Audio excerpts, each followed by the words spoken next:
संत श्री जगतमाऊली तुकाराम महाराजांचा हा 1236 क्रमांकाचा अभंग आहे. ज्यावेळेस माणसाला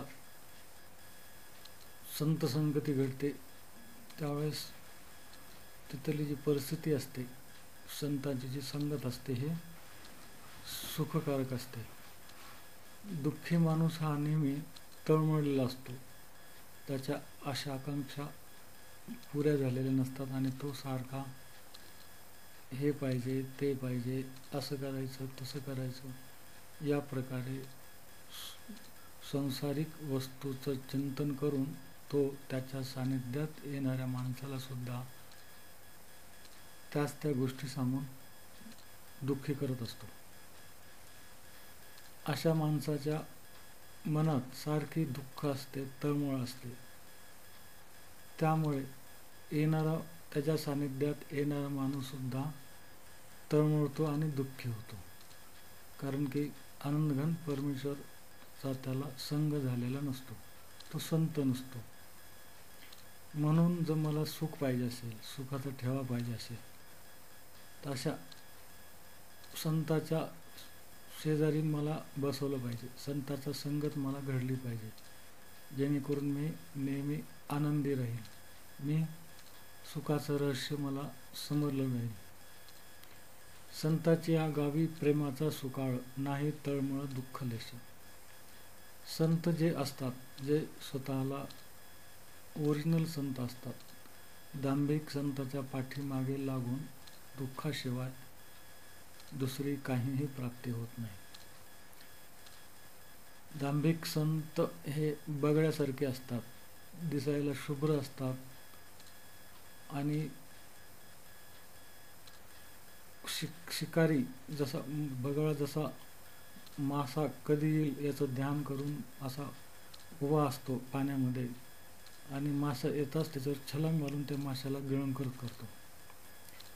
तसे हे दांभिक संत दिसायला पांढरे शुभ्र असतात आणि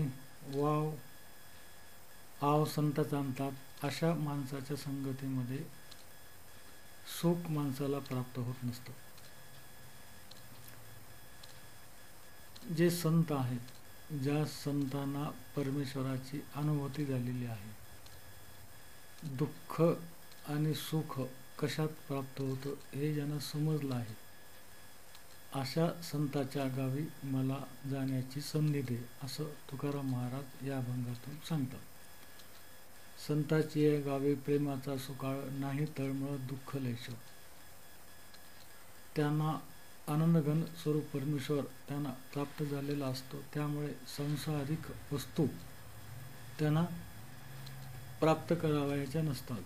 सांसारिक वस्तूमध्ये त्यांना लिप्त व्हायचं नसतं, कारण की आनंदघन सागर त्यांना प्राप्त झालेला असतो. तेथे मी राहीन होऊन याचक, घालतील भिक्क तेची मज. अशा संतांना मी भीक मागल.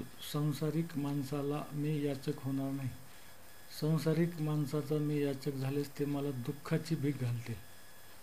परंतु या संताला जर मी भीक मागितली तर ते मला माझ्या झोळीमध्ये आनंद घन स्वरूप परमेश्वराचं मला देतील.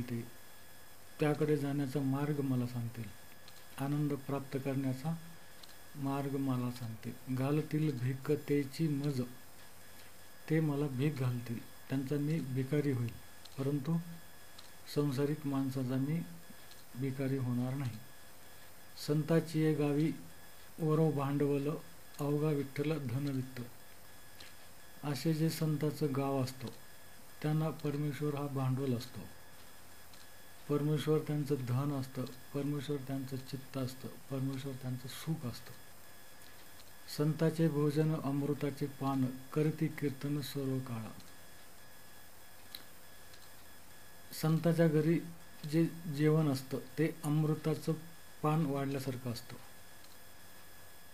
ते नेहमी परमेश्वराचं कीर्तन सर्व काळ करत असतात आणि सुखाने तल्लीन असतात. दुःख त्यांच्यापाशी, दुःख दारिद्र्यात त्यांच्याजवळ फिरकत नाही. अशा संताच्या घरी मी भोजन करेल. तेच भोजन मला अमृतासारखं, मी त्याचं सेवन करेल.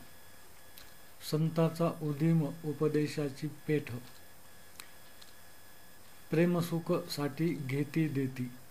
हे जे संत आहेत ते मला उपदेश करतील आणि प्रेमसुख मला देतील. प्रेमसुख मला देतील आणि त्यातून मी आनंदाची प्राप्ती करेल. तुका म्हणे तेथे अनेक नाही परी, म्हणून भिकारी झालो त्यांचा. यांच्याशिवाय मला दुसरं काहीही प्राप्त करायचं नाही. मला फक्त या विश्वातून, या संतापासून मला परमेश्वर आनंद घन प्राप्त करावायचा आहे.